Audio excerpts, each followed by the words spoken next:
one is asleep. Just went for a walk with the dogs, so they should be fine. I'm just gonna figure out where to sit. Somewhere in the shade because it's bloody boiling. Let's see. Hello, no one's here yet. I'm thinking anyway of just yapping and I'll ignore questions and stuff until maybe that's not the best visibility. That seems good. Okay. Trusty.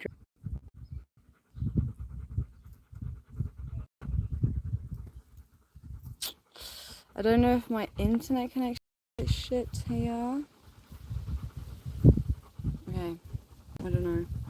No. Alright, let's see. Okay, let's see. If someone is here, there's 2 people here apparently. If you can just let me know if it's really or something, just so I know. Because the internet connection is a bit shit here. I have Wi-Fi, but this is like the best shade under this big tree. And our AC is broken. Yeah, the quality is a little off, isn't it? Let me try to figure out a solution to that. If I sit closer to the house, then I can have Wi-Fi. I just gotta figure out.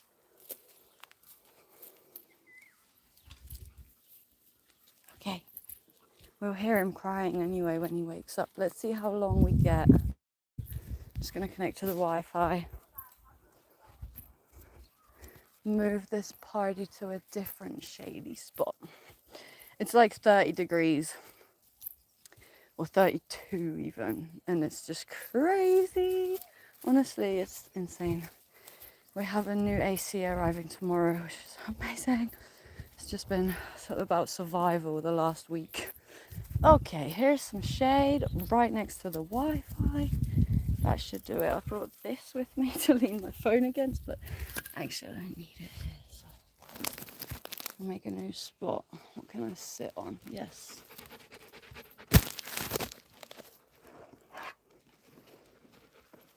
Hot dogs, hot dogs.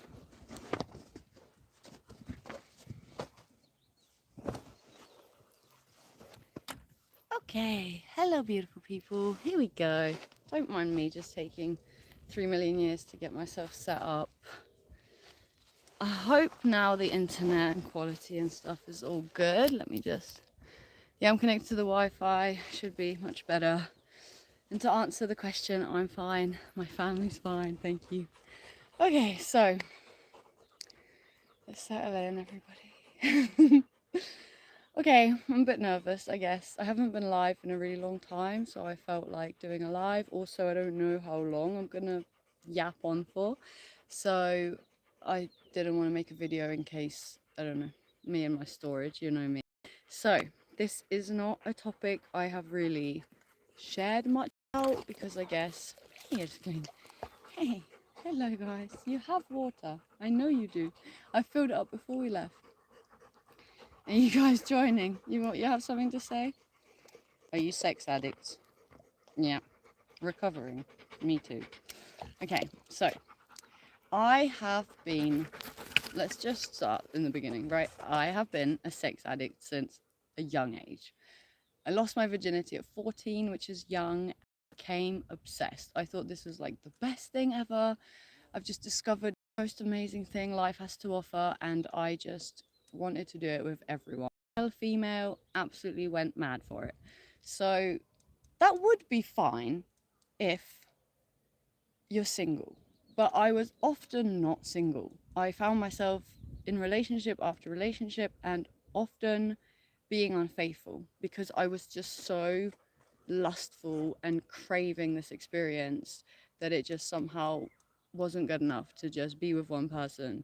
And of course, I should have just broken up with said person if I was going to go be with somebody else, but I didn't do that. I would just be dishonest and go behind people's backs, and I'm not proud of that. But for a long time, I didn't see what was wrong with that. I just, obviously, it felt wrong when I hurt someone, and I would feel guilty, and I would end up telling the truth, and then I would feel so bad and feel like, I can't believe I've done this. I'll never do that again. And then I would just go and do it again. And the first real relationship I had, like the guy I lost my virginity to, we were really young, but it felt like, oh, this is it, it's gonna last forever. And that totally freaked me out. I was not ready to be like one and done. This is the one I'm gonna be with forever. And obviously, those are some complex feelings for such a young person. And eventually, I had to cut it off. I had to be like, enough is enough, and end it with this person, because he kept forgiving me and I kept breaking his trust, and he kept forgiving me and I kept breaking his trust. And on this went for many years, because it started at the age of 14 ish. And then 10 years later, I was still doing the same old stuff. So fast forward to now, I have a baby. Oh, and it should also be mentioned at the start, I thought for a really long time that I do not want kids. I was so certain I never want to have children. Nah, absolutely not. And now I have a baby. He's 10 months old. He is an absolute, like, king in my world. He is just incredible. And a part of me is like, maybe that's enough now, just the one. And on the other hand, I'm absolutely loving not having my period. So there's a part of me that's like, what if I just keep having babies as soon as I get my period and just don't stop until I can't? But okay, jokes aside, that's just me being silly, because it's so much fun to not have to have your period all the time. I realize now, since having the child, that what was actually happening subconscious. Do you mind? Do you want the stick? Subconsciously, I think, perhaps, this is just a theory of mine. I might be completely off, but who knows? I think my body wanted to have a baby. I thought I didn't want to have a baby, but actually, I wanted to have a baby. Hence why I wanted to have sex with everyone all the time. But, bleh, dog hair in my mouth. But back then, I was on the pill, and I was like, yeah, no, no, no, absolutely no babies. So yes to the sex, no to what sex gives, which is a child, which is a bit of cognitive dissonance, isn't it? Wanting to fuck everyone all the time, but not wanting kids. It's like, I wanted my cake and I wanted to eat it too. And when I met Rob, he said to me that he wants to put a baby in me, quite frankly. And I even remember, because I was like one boyfriend after the other, and I was telling my mum, I've met this guy and I think he's the one. And I was tripping on acid at the time. When I just met Rob, we were both tripping on acid all the time. I said to my mum, I think he's the one. And she said that I say that to her like every week, and every week it's a new guy, you know? So she wasn't taking it seriously. And at that point, I'm pretty sure I was literally tripping on LSD, having this conversation with my mum. And I said to her, no, mum, he really is the one. I could imagine having kids with him, which is crazy. It's insane that I said that, but I said that. I don't know why I said it, but I said it. And now here we are, fast forward 6 years later or whatever, and we have a baby together.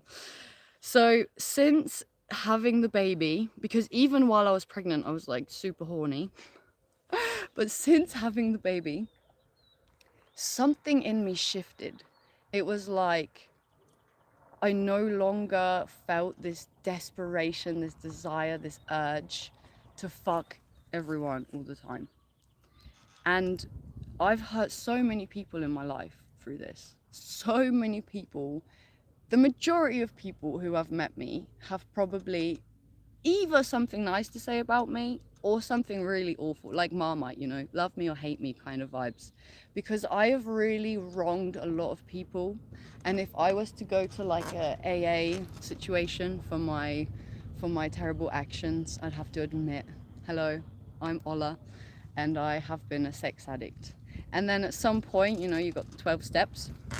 At some point during those 12 steps, they tell you that you need to contact every person you've wronged and you need to apologize. That list, mate, would be so long. I'd probably have to start with my parents and my friends and every boyfriend I've ever had and every guy who's ever thought he had a chance with me when he absolutely didn't, and I led them on and allowed them to think that, just using people.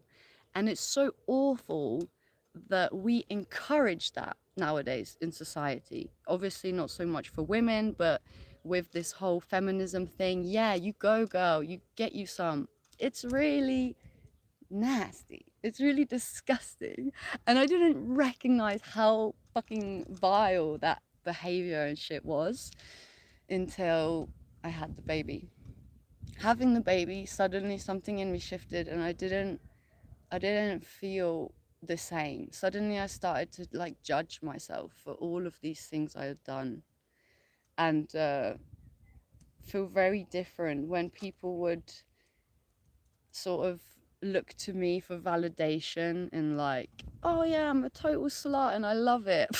In the past, I would have been like, high five, girl, like you do you. And now I'm like, oh no, please, please don't do that to yourself. Like, please care enough about yourself, respect yourself more than seeking validation in others, than giving your body away to anyone who will have it just because you think that's going to make you feel better about yourself. Yeah, sure, sex is great. We all agree that sex is great. Absolutely. But having one partner that you can get really deep with and like get to know each other is so much more fulfilling and beautiful, and the sex just gets better and better as long as you're a good team, you know, as long as it's working, you can be honest, open communication, and like express, no, I don't like that, or that thing you did, that was great. Things like that. That can be so much more expansive. And I always thought it was the opposite. I always thought it was limiting to be like trapped with just one person and stuck with them for life. Like, oh, fuck. It felt so like restrictive, I thought. So therefore, I thought the freedom to be free meant to be able to choose, be choosy, and go with whoever you want to go with, and have a different lover every day or however many a day, all that crazy shit. And it used to be something I thought was so amazing. And now I realize that that was just programmed within me because of the music and culture I grew up with. Yes, you go, guys. There's two birds like they're having fun. Um, so so yeah, I grew up on mainstream music like Nicki Minaj. I absolutely love Nicki Minaj. All her songs are like. I saw this funny reel recently of this older lady, this woman dressed as like a grandma, and the whole theme is like, so grandma, what kind of music did you listen to when you were my age? And she's like, oh, there's this one, I never fucked Wayne, I never fucked Drake all my life, man, fuck's sake. And if I did a menage with him, let him eat my ass like a cupcake. That's the kind of shit that I was listening to. Me and my friend Sophie, especially, shout out to Sophie, we thought we were having the time of our lives. Like, anaconda don't want none unless you got buns, hun. Like, all like this sexualized, like, yeah, just giving myself on a platter to the boys. Yeah, that's great. And because that was the kind of music I was into, and because I fell in love with sex so hard when I was young, my brain wasn't fully developed. You know, I was 14 years old, diving into this experience head first. Like, I was not shy. I was not like awkward or timid or frigid. I was very confident and open and forward, and would just sort of go up to people like, you're fit, let's go. And that was all well and good to be confident, but not in the way that I did it. Like, that was a really nasty of me, and my own mother judged me, and a lot of my friends judged me. And when I would cheat on a boyfriend who was like a friend of our friendship group, then I would lose friends because of that behavior, and I wouldn't understand like, what the fuck's your problem? And they just saw the kind of person I was becoming, and they were like, no, like, I do not want you in my life if you're like this. Do you know what I mean? It hurts people to not care about yourself. It's much better to respect and value yourself on all levels possible than to just, I don't know, float about like the wind and go wherever the hell the flow takes you in a way that, you know, at times you don't even want to do this, but some part of you, it's like a literal addiction. Like, you crave the validation, the whatever it is that you're getting from it. And, you know, obviously there's lots of different types of addictions. You can be addicted to food or drugs or alcohol, which is obviously also a drug. But when you are an addict, you're not really happy. You're not fulfilled, you're not satisfied unless you get that. If you're a sugar addict, for example, when you get the cake, you're like, oh yeah, so good, have my cake. But it also comes with like guilt and shame, because on some level, maybe your health isn't great, or maybe you're overweight, and you know deep down, like you should probably cut off the cake, like it's enough cake now, but you just can't help yourself. It's this feeling of like, it feels like a need, like a must, like I'm not gonna be okay unless I get it. And that is really seriously fucked. And crazy for me to reflect on now, having had the baby, and I was so against the idea of having a kid, and now I have one. And it's like subconsciously, perhaps my body being female, ever since like the menstrual cycle starts and stuff, it's like a sign, like, oh yeah, this body is ready to have children. And probably I was just like hypersexual being, because my body wanted to have a baby, and now I've had a baby, so it's like, okay, mission accomplished. We can stop doing that now, that whole sex craving thing.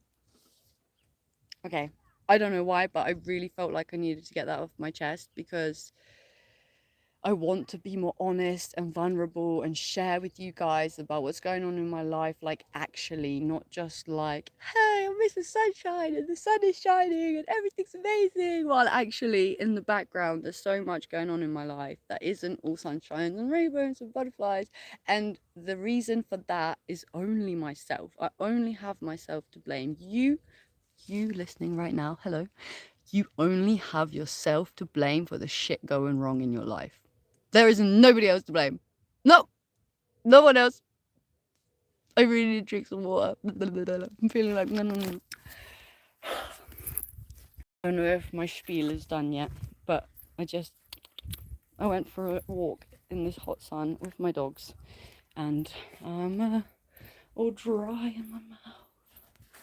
I know. I had a bottle in the fridge, but all right, well. Life in Spain. Bottles of water. We need to get a filter, because the water that we have here is too alkaline. Imagine that.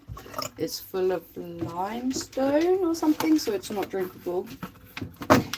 So eventually, one step at a time, we will probably get a filter. It's still an absolute mess in here, and I'm not even done like unpacking all the bags of stuff. And we've been here like half a year, which is so crazy, insane. But yeah.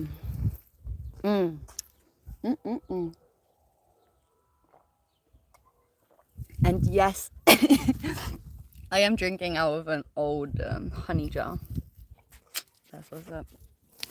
Okay, so I wonder if anyone else has had this experience, if anybody who's here and listening has also had a similar experience of how you were before and after having the child. Because now I don't look at people the same way. I don't see men as like a potential shag, or women. I have more respect for myself, and in having more respect for myself, I have more respect for the people I meet. And I'm really happy to have reached this place, and I never would have guessed that it meant having a child. But the crazy thing is, I remember discussing this with a friend who also was like, nah, I don't want kids. But when you're in like a committed relationship, you've been with someone for a few years, like me and Mr. Nature, like knowing I could have a kid with him, me on acid talking to my mum. When you have this like pregnancy scare, you know, girlies, we've all had a pregnancy scare every now and then in our lives.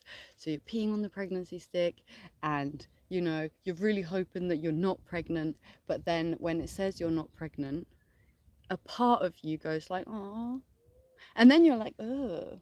Oh, what is that feeling? Like, no, like you're having a word with yourself, you in front of the mirror in the bathroom, like, what's going on? what is this feeling? And then you're like, nah, brush it off, shake it off, brush it under the carpet. Like, that never happened. That never happened. But no, honestly, the baby was not planned. It was not intentional. It was divine intervention. God being like, this is what's happening now. And us just being like, okay, get with the program.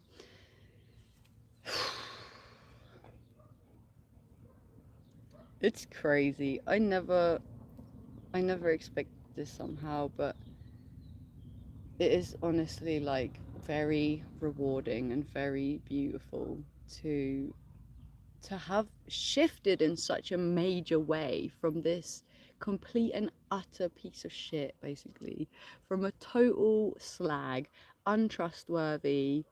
Like, I don't mean to be so harsh and judge myself, but you know, we can't be treating ourselves and other people like shit and just get away with it forever. A time will come. And I know that there's someone out there who needs to hear this. I know I'm not the only one with the programming I grew up with about just fucking around and just floating about like a leaf in the wind and just flopping into whoever and bouncing off of all these dudes, which is like, 50-50 that you actually enjoyed it or not, that you actually really fully wanted it or not. Some of the times it's like more from their side, and you're just there, like, okay.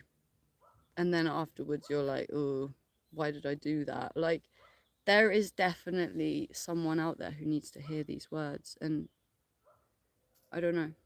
It's just a shame that it took me so long, I guess, and that I needed to have the experience of having a child before choosing to do differently. Because at the end of the day, being an addict, no matter the addiction, it's not a pleasant experience. And if you are able to work on yourself without life forcing you to do it, which oftentimes it's really hard to change a habit, or to, like, for example, people with unhealthy eating habits, addictions to sugar or whatever, unhealthy food, Coca-Cola, it oftentimes takes getting sick or something horrible happening to you that is like the reality check of, I can't keep doing that anymore. It's not very often that while we're happy and comfortable, we say, oh, something needs to change. No, change doesn't really happen in the comfort zone. When you're good and life is nice and everything's going well, then you're not gonna look at your bad habits and go, let's have a look at these. Let's tackle this now. No. It's often when things are not going well, when times are tough, when everything feels like it's going wrong, that's when change happens from that dark and difficult place. Maybe it's depression or anxiety or health issues or death in the family.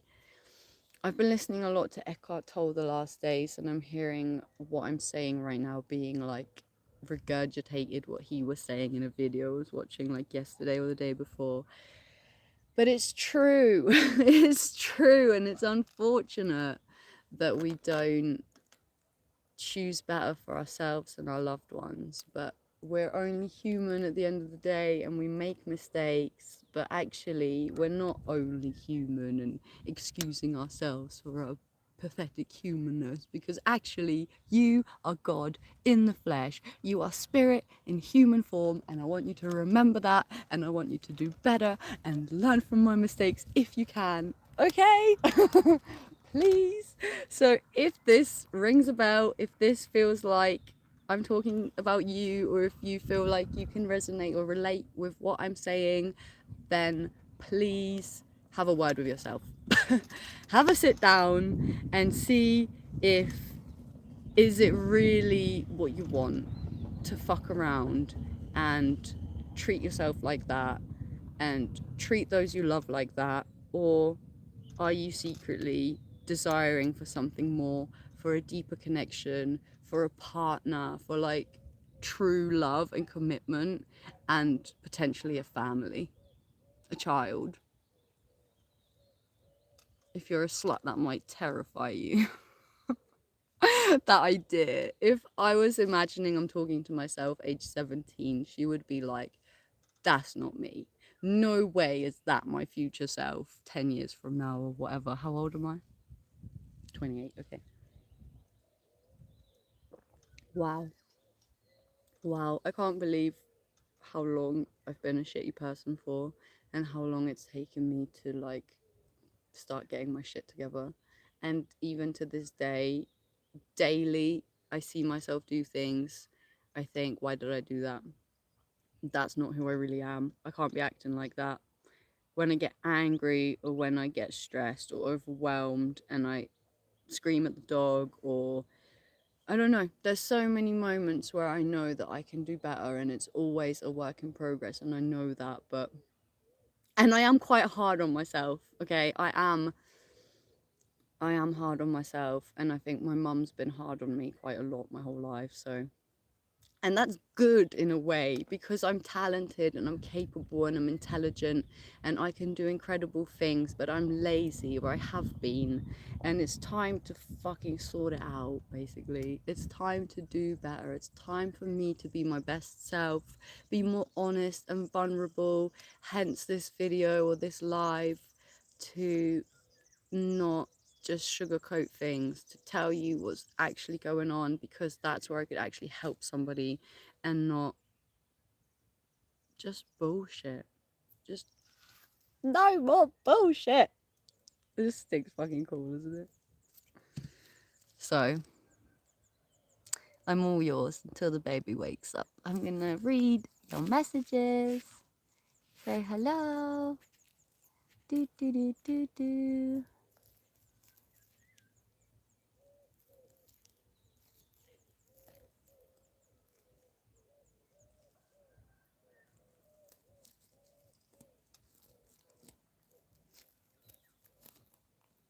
Okay, not super many comments, some really funny ones.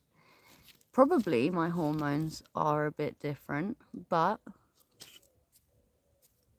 I hope that it's not gonna just go back to how it was before the baby. I feel changed, so we will see. Hopefully, I'm gonna continue to be honest with you guys and share from a place of vulnerability and honesty as opposed to whatever the fuck I was doing before. And if that is the case, then if it does change and I have the urge again to be a nasty motherfucker, I'll be honest about that. Hopefully first with my partner and then eventually with you guys. This guy. Oh, look at how he stands. No, he was. He was.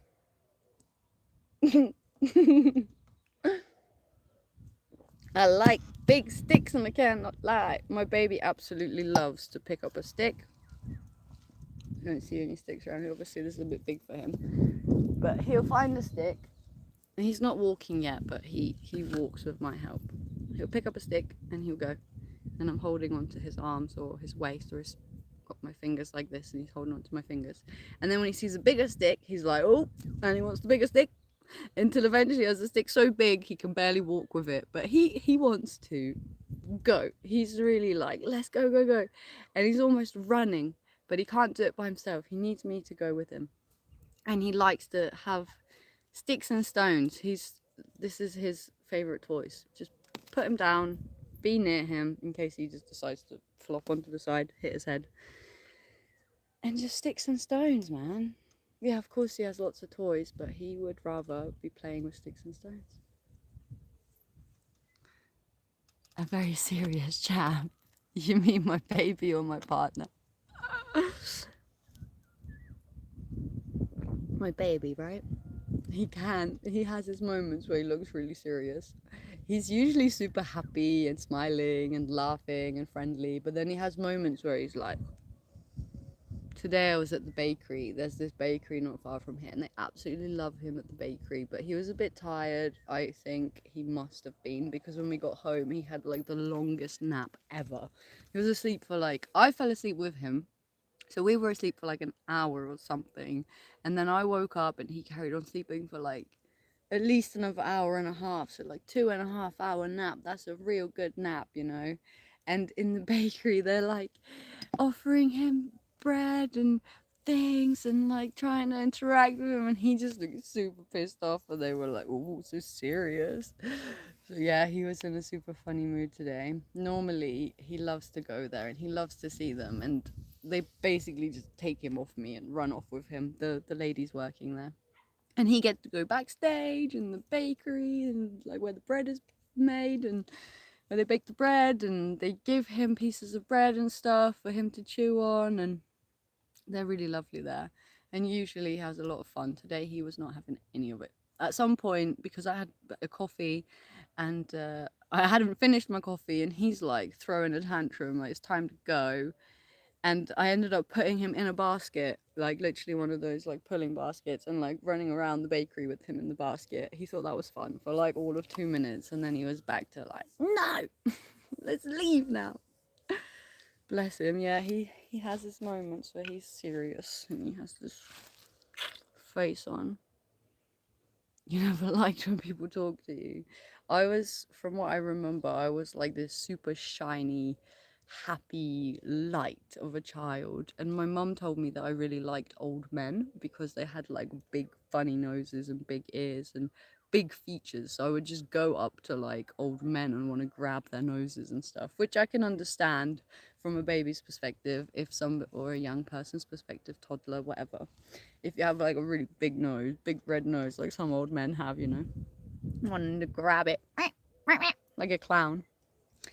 Guys, I can't believe I have a baby. Like, I still can't believe it. He's gonna be 1 year soon. So it's been a year. And my mum was here recently visiting. She was here for like 6 days. And she asked me if this year, because it's almost a year, has gone really slowly. And I was like, no, actually, it's going really quick. I haven't felt that it's really slow. I felt like it's just flown past, but at the same time, I still feel a little bit shocked sometimes that I have a child, which is crazy because I've woken up every day with him in my bed because we're doing the whole co-sleeping thing. He rarely sleeps in his cot. He has a cot, but he doesn't really sleep in it. He sleeps next to me. And it's been, I don't know how many days 10 months is, and 10 months and 10 days or whatever. But sometimes I'm still like, oh my God, here you are. I have a baby. Hello. Oh, it definitely changes things. It changes everything. How you look at your life. I don't know. I was so selfish. When I told my mum's not my biggest fan. Let's just like put that out there. Those of you who have been here for a long time, maybe you know that. I went live with my mum once. She was just, oh man, she is not a fan of the YouTube channel. She's not a fan of the way I live my life, basically. But my mum said to me when I called her and told her I was pregnant, basically her first thing she said, like her initial response was, aha, if this doesn't stop you from being so selfish, then nothing will. So even my own mother is like, you're a shitty person, sort it out. And like, I don't know why I have this idea that mothers are supposed to be like all loving and unconditional, but I remember growing up that other people's parents were, generally speaking, like super kind to them. Like, you could look really fat and ugly in your dress, but your mum would never tell you that. Like, your mum would say you look lovely because she's your mum and she loves you. My mum was the opposite. My mum was that brutally honest, like, get changed. You look fat in that dress. You ain't going out like that. I'm not taking you out to the family meal or whatever dressed like that. I was in shock, like the things my mum would say to me. And I love my mum. I have no choice. She's my mum and I have to love her in all of the ways that she is who she is. Bless her. Because when we try to force our opinions on others, you know, she thinks I'm totally brainwashed because I just read conspiracy theories on the internet, and I think she's totally brainwashed because she just spouts out what she hears on the news. But whatever, even if our political views or whatever views of health and things are completely different, she's my mum and I need to love her. I don't need to, but I choose to love her regardless of her opinions. When she was here, we realized pretty quickly that there was a lot of topics that were off topic. And it was better if we just didn't even go there. I don't know it. how it actually happened, but we woke up one morning and just started talking about Michael Jackson. And that's where it started. And suddenly we were like screaming at each other because our opinions varied so much, you know. She's just heard what she's heard on the news or in the media, so that's where the direction she went with it. And I was like, absolutely not. Have you listened to his music? Have you listened to him speak in interviews? Like, what the hell? And it just kicked off from there. And then, like, so many topics. It was so back and forth.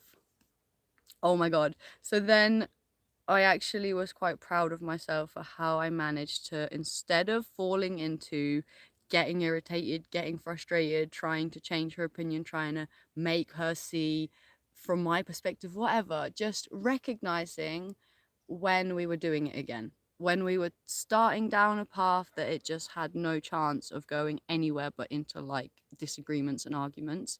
And often after that initial sort of Michael Jackson day, uh, I would say, no, Mum, we need to change topic now. No, we cannot carry on talking about this because we do not agree. Our opinions here are so different. And then it started to become like, what is left? What can we actually talk about? Well, we're not just gonna have such completely opposite views. And I could see her genuinely worried and concerned about me. And it was like, Mum, you've been worried and concerned about me for years and I'm fine. So even if you think I'm completely mad and I'm reading all these conspiracies online and my points of view are so twisted, how I see the world is completely inside out and upside down, just allow it to be like that. And then I realized, wait a second, if you feel like worrying, okay, but I need to not worry about you and allow you to be how you are. Because if I want something from you, then I should probably give it first. So, in the spirit of treat others as you'd like to be treated, I accept you, I love you, and I allow you to be who you are, even though it's so difficult sometimes, right? Oh my gosh. Waking up while you have a family member or a friend or someone you love isn't on the vibration, isn't on that path, but they're still in your life. You have to sort of have this grace and allowing an acceptance for them, for the way they see the world and for their views without trying to change people. Just accepting and allowing. Being selfish. Can I define what being selfish is? Being selfish is thinking only about me. It's not considering how it's going to affect my mum, my dad, my partner, my boyfriend, or my child, or my friends. So, for example, when I was younger, if my friend, who's like not like my bestie, but just a friend, has a sexy boyfriend or cute boyfriend, I wouldn't think twice about how I'm going to hurt her if I steal him, if I go behind her back and get with him. I would only think about my best interest, what I want, regardless of how it affects anybody else. That's what being selfish is. Being selfish, if you consider yourself as everyone and everything, as the big self, there's no separation between you and I, me and the dog, everyone and everything is one. Then being selfish is taking care of yourself and taking care of everyone because there is no difference. But selfish in the sense of little I, ego, me, mine, I want, that's the kind of selfish that I'm talking about there. That you hurt people because you don't give a shit about them, because you think what you want and think and feel is the most important and don't consider the feelings of others. That that is my answer to that.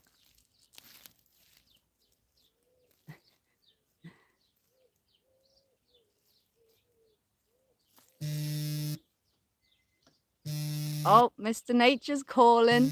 I think I'm gonna go. I love you all.